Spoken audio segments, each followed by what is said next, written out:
Assalamualaikum warahmatullahi wabarakatuh. Sebelum kita mulai, izinkan saya menyampaikan satu hal. Tampilan video yang sedang Anda lihat ini hanyalah visual buatan untuk keperluan penyampaian ilmu. Namun isi pembicaraan, nasihat, dan materi yang disampaikan Gus Baha adalah benar-benar berasal dari sumber asli. Tidak ada yang ditambah-tambahi, tidak ada yang dikurangi. Semuanya murni agar ilmu yang disampaikan beliau tetap terjaga dan bisa dinikmati dengan cara yang lebih mudah dipahami. Semoga penyampaian dalam bentuk visual ini bisa membantu kita semua mengambil manfaat, tanpa mengurangi rasa hormat dan adab terhadap ilmu. Baik, mari kita dengarkan risalah Gus Baha. Semoga Allah membukakan pintu hikmah untuk kita semua.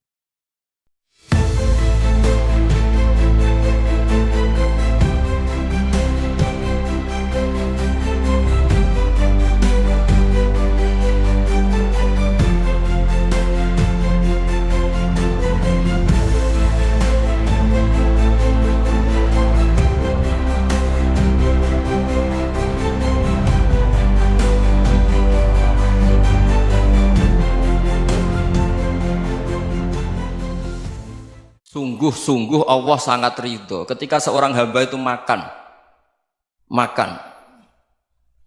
ketika sesuap nasi dia muji Allah, ketika minum seteguk nasi dia muji Allah.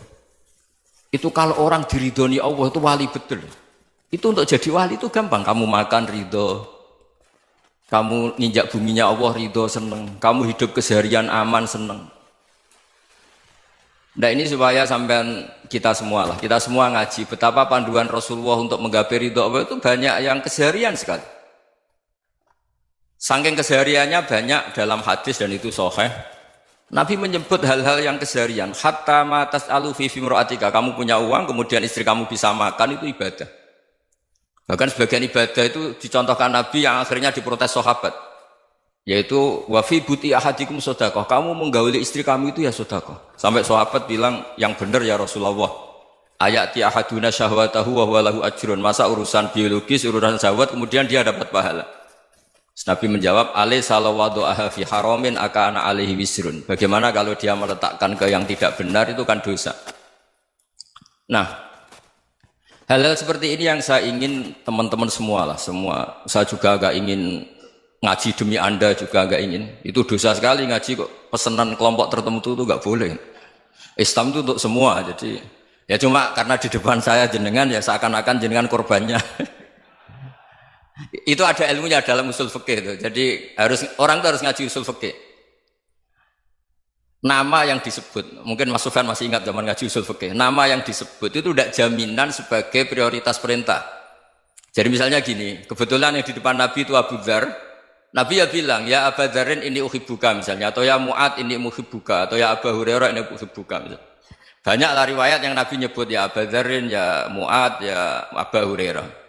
Kemudian misalnya Nabi meneruskan khitab, ini uhibbuka, saya mencintai kamu, fakul dubur sholatin, atau sebagian riwayat disebut fala tada'an la dubura kulli sholatin, Allahumma inni ala dzikrika wa syukrika wa husni ibadatik. Saya mencintai kamu, siapa saja. Mu'ad bisa, Abu Dzar bisa sahabat. Saya mencintai kamu, mohon kalau habis sholat kamu jangan lupa wiridan Allahumma a'inni ala dzikrika wa syukrika wa husni ibadatik. Ya Allah, tolong kami permudah supaya mudah ingat engkau.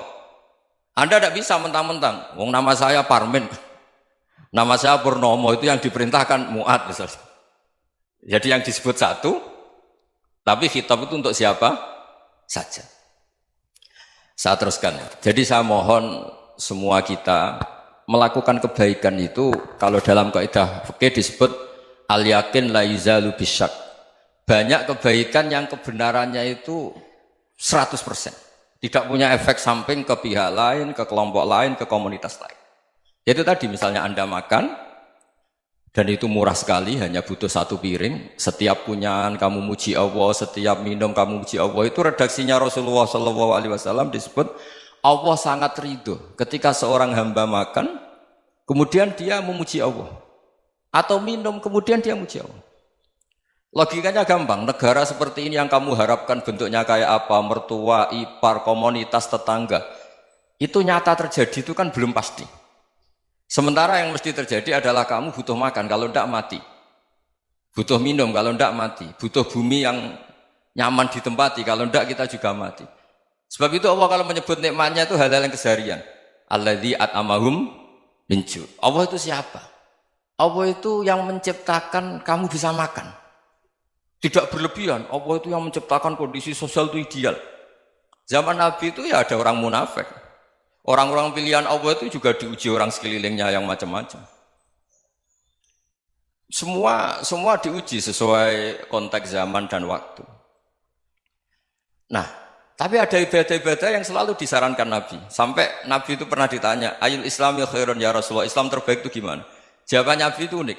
It'amut to'am. Islam terbaik itu ya makan-makan, jangan santai-santai. Ketika Allah menyebut beberapa kebaikan, falak tahamal akobah, wa ma adrokan apa?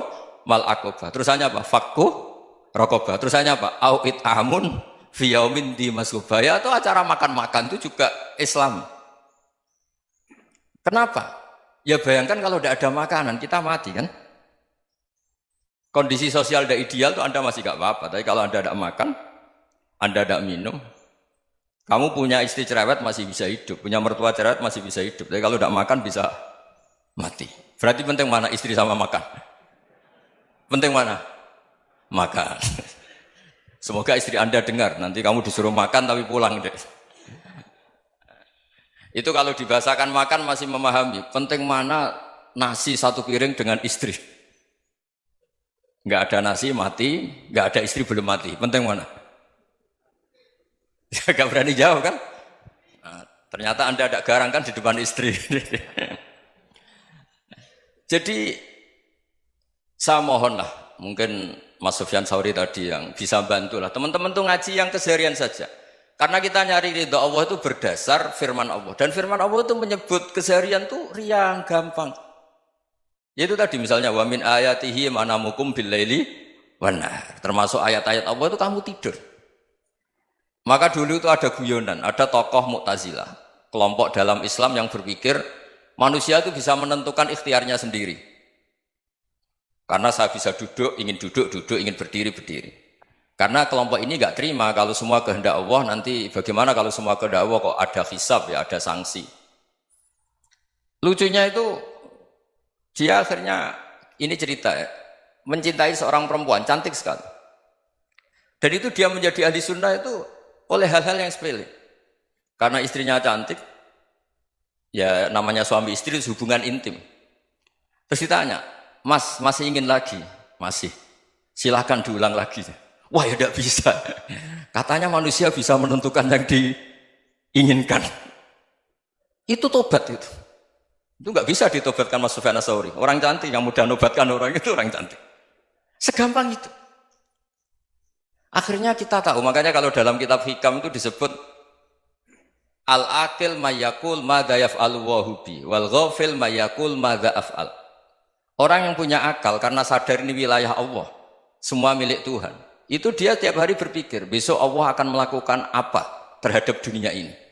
Kamu merencanakan suatu mau plesir, ternyata gempa. Mau wisata ke Rusia, ternyata perang. Kamu tidak pernah tahu apa yang akan terjadi besok. Wa ma tadri nafsum madza taksibu ghadan. Tapi anda semua kita ini sering punya jadwal permanen. Makanya saya kalau diundang siapa saja, bisa takdir. Yang jelas Gus ini acara penting. Ya masih acara penting nak pangeran ngersakno piye? Kowe ape dadi pangeran, kamu kok mau jadi Tuhan? Itu kadang ya kiai. Penting Gus acara ini jenengan harus memastikan bisa. Loh kamu itu yang ngajarin tauhid, sesuatu itu biadillah kok bilang-bilang apa pasti. Kalau maksa terus tak tobatkan loh kamu kata saya. Ya kalau gitu Gus bilang insya Allah. Wah itu hati saya, fisik saya, roh saya sudah bilang insya Allah. Tidak usah kamu latih kata saya. Nah hal-hal tauhid keseharian itu gampang sebetulnya. Wal ghafil yaqulu madza af'al. Tapi orang yang lupa Allah dia setiap hari bilang besok apa? Kita bisa melakukan apa? Seakan-akan dia itu aktor, dia penting, dia subjek permanen, dia. Padahal kita ini hanya objek kehendak Allah Subhanahu wa taala. Karena kita yakin sesuatu yang terjadi di alam raya ini kita tidak bisa apa-apa. Makanya saya sering ngaji, sering bilang saya, ketika Anda mensifati Allah, Dia yang menghidupkan. Sudah itu tanamkan sehingga ketika kita mati santai saja. Kenapa santai? Allah punya cara menghidupkan kita. Zaman kita hidup juga gak tahu caranya ngelola jantung, ngelola paru-paru. Kamu juga nggak tahu ngelola oksigen yang tidak beracun, tidak ngandung polusi. Tahu-tahu hidup. Nggak ingin tua ya tahu-tahu tua. Nggak ingin mati tahu-tahu mati. Selama ini kita hidup juga nggak tahu apa sebetulnya. Hanya gaya tok, punya jadwal, punya planning. Kalau kamu bisa menentukan pilihan Anda, pasti Anda istrinya cantik, 4 neriman semua, qanaah semua. Nyatanya enggak kan? Ada 1 jelek, cerewet. Oh itu kan. Nyatanya enggak bisa apa-apa Anda kan? Dan kamu bawa mati lagi. Itu kan istri Anda juga gitu, punya keinginan punya suami yang ganteng, yang jabat, yang neriman, yang enggak poligami. Ya enggak kesampaian juga. Kalau kita ngitung tingkat kegagalan kita itu gagal terus. Ya kan? Nah, terus ingat Allah, madza yaf'alu wa bi. Orang yang punya akal selalu berpikir Allah itu menghendaki apa terhadap saya. Loh, sama-sama orang ngelihat orang yang serius, itu kata Anda itu pemikir berat, serius. Senang punya tokoh yang merengut tuh, karena kamu anggap serius. Tapi sebagian orang anggap orang yang serius itu wong merengut, wong masam, wong muka kok ditekuk. Jadi sama itu hati ya muqallibal qulub tsabbit qalbi ala dini, karena kita enggak tahu cara berpikir kita tentang orang lain, tentang sekeliling kita. Misalnya kita orang baik yang jenis ngrumat fakir miskin. Ada orang bangun masjid mewah itu janggal. Apa artinya masjid mewah kalau banyak orang kelaparan? Tapi kalau yang jenis pendidikan apa artinya masjid mewah kalau tidak bisa ngaji? Nanti yang jenis infrastruktur apa artinya ini kalau semuanya punya sudut pandang yang berbeda-beda. Dan Islam mengapresiasi semua kebaikan. Tapi katakan semua kebaikan itu adalah kehendak Allah Subhanahu wa taala. Karena apapun baik Anda itu pakai fasilitas yang diberikan oleh Allah Subhanahu wa taala. Sehingga ini yang disebut kulillah tsumma darhum fi khawdihim yal'abun. Ya kembali tadi ke tema-tema bahwa keseharian Anda ini sudah Islami. Saat Anda tidak bisa melakukan apa saja. Saya sering ada jenazah, biasanya kalau tetangga meninggal saya sering disuruh ngelepas. Saya bilang orang ini baik. Karena sering ngelamun di rumah, sering nganggur di rumah. Ditanya sama anaknya, kenapa Gus nganggur baik? Ya kalau dia nganggur artinya juga agak berbuat sesuatu yang maksiat kan? Ya kan? Orang nganggur di rumahnya ya tidak bunuh orang, tidak maling, tidak korupsi, ya namanya nganggur di rumah. Lah cuma istri cara pandang nganggur gak menghasilkan uang gitu. Tapi juga gak menghasilkan kriminal kan? Jadi sebenarnya Islam itu makanya kalau sampai ngaji usul fikih itu ada kitab usul fikih namanya Lubul Usul, itu terkenal sekali di pesantren itu. Itu kalau ngapresiasi keseharian itu luar biasa. Isma min mubahin illa wa yatahaqqaqu bihi tarku haramimma. Karena keseharian yang mubah saat Anda lakukan itu ada kehebatan yang luar biasa, yaitu meninggalkan haram. Makanya dulu banyak orang-orang alim ketemu temannya itu guyon sampai semalaman. Itu biasanya yang semangat Islam itu kiai kok tidak tahajud, kiai kok tidak witir. Orang yang sedang mapan uangnya banyak, malam itu tidak kelayaban itu sudah luar biasa. Melawan nafsu supaya tidak maksiat itu sudah luar biasa. Supaya lupa guyon sama temannya semalaman sampai subuh. Gejolak-gejolokan mengenang zaman miskin, zaman kuliah nggak jelas, zaman apa. Melihatnya jangan tarkut tahajud. Seperti ini meninggalkan tahajud, tapi meninggalnya ini talkul muharramat. Jadi kayak apa hebatnya? Sehingga Imam Ghazali punya riwayat yang agak unik. Hatta takuna ibadatu akhiri hadil ummah iku an-naum. Sehingga suatu saat ibadah terbaik umat ini itu tidur. Itu kan riwayat kontroversi. Ketika Imam Ghazali tanya, kenapa iya? Kenapa kamu mulai keluar dari rumah itu sudah banyak maksiat? Melihat perempuan yang enggak mahram, melihat fenomena. Tapi kalau kamu tidur itu enggak melihat apa-apa. Tapi juga kamu jangan menganggap tidur itu ibadah betul. Saatnya melakukan fardu ain malah masih tidur. Tapi itu sudut pandang yang menjadikan kita Islam itu gampang. Jadi saat Anda tidak bisa aktivitas apa-apa, misalnya ada beberapa orang yang lumpuh. Lumpuh itu memang nggak bisa Jumatan, nggak bisa ibadah, tapi dia juga nggak bisa maksiat. Tidur itu memang Anda saat itu tidak bisa tahajud, tidak bisa witir, tapi saat itu ada zina, ada maling, tidak gosipkan orang, tidak bully orang, tidak menanamkan kebencian, tidak hasud. Sehingga tidur menurut Allah Ta'ala wa min ayatihi manamukum billaili apa? Wan-nahar. Karena di tidur itu selain ada unsur istirahat, jaga stamina, juga ada unsur meninggalkan beberapa keburukan. Nah saya mohon ibadah yang keseharian ini kita jaga. Supaya kita semua baca ayat itu fasih. Fasih itu tertanam di hati. Allah itu siapa? alladzi at'amahum min ju'i wa amanahum min khauf. Dan Allah kalau cerita di Quran itu anna sababnal ma'a sabba tsumma syaqqaqnal ardha wa syaqqa fa ambatna fiha habba wa inaba wa qadba wa zaituna wa nakhla wa hada'iqa hulba. Kamu tahu saya ini siapa, kata Allah. Saya ini adalah Tuhan yang menurunkan air, kemudian ada tanaman banyak. Habba wa inaba wa qadba, ada zaitun, ada tin, kalau orang Jawa mungkin ada tela, ada padi, ada mangga, ada pisang. Sudah. Wa inaba wa zaituna wa nakhla wa hada'iqa hulba. Ada perkebunan yang lebat. Tujuannya apa? Mata Allahkum, silahkan kamu pakai, kamu nikmati. Tapi karena kadang kita ini punya ide-ide besar. Tadi untuk syukur saja nunggu punya istri riman, rumah baik, tetangga baik, komunitas baik, semuanya baik baru syukur. Lama-lama nanti ada di surga, syukurnya nunggu surga paling kelas A. Itu sudah ada yang menghuni Rasulullah, kamu nggak boleh di situ. Masa untuk syukur saja? Repotnya Masya Allah. Jadi mohonlah Quran yang kalau Anda hafalkan juz sama itu kan ada ayat-ayat yang kayak tadi. Ya, fal yanzuril insanu ila ta'ami. Coba lihat apa yang kamu makan ya? Dari mana? Dan untuk mempertahankan hidup kamu keseharian. Jadi jangan kira ibadah itu harus membentuk komunitas yang versi Anda. Ibadah itu harus yang hal yang mulu-mulu. Kesehariannya Anda alami. Loh, ini saya tidak bikin-bikin. Saya ngaji bukan karena berdasar pesanan. Itu ayat yang saya baca kan betul ada ayatnya kan. Fal yanzuril insanu ila ta'ami. Anna sababnal ma'a sabba tsumma syaqqaqnal arda syaqqa fa ambasna fiha habba wa inaba wa qadba wa zaituna wa nakhla wa hada'iqa ghulba. Terusannya apa? Mata'al lakum, silakan kamu nikmati. Mata itu silakan kamu nikmati. Ya kayak sampean dikasih hidangan ya makan. Ya sudah makan. Habis makan ya minum. Habis itu ngantuk ya tidur. Ya sudah normal-normal saja.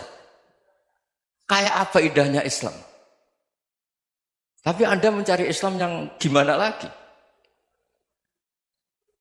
Nah itu yang diajarkan guru-guru kita, diajarkan sanad kita sampai Wali Songo, sampai Rasulullah SAW. Bahwa pada akhirnya ada jihad, ada perang. Itu dulu memang perang, bukan membunuh. Beda. Dulu kita dijajah Belanda ya perang, dan itu normal karena kita dijajah. Jadi ketika orang lain ingin baik sama kita, wa in ahadum minal musyrikin astajaruka ya fajirhu hatta yasma'a kalam Allah. Kalau mereka ingin baik ya kita baik. Makanya ada istilah musta'man, mu'ahad. Kalau mereka ingin damai, berdampingan dengan kemajmukan ya itu yang lebih baik. Karena memang Islam menghormati proses perdamaian.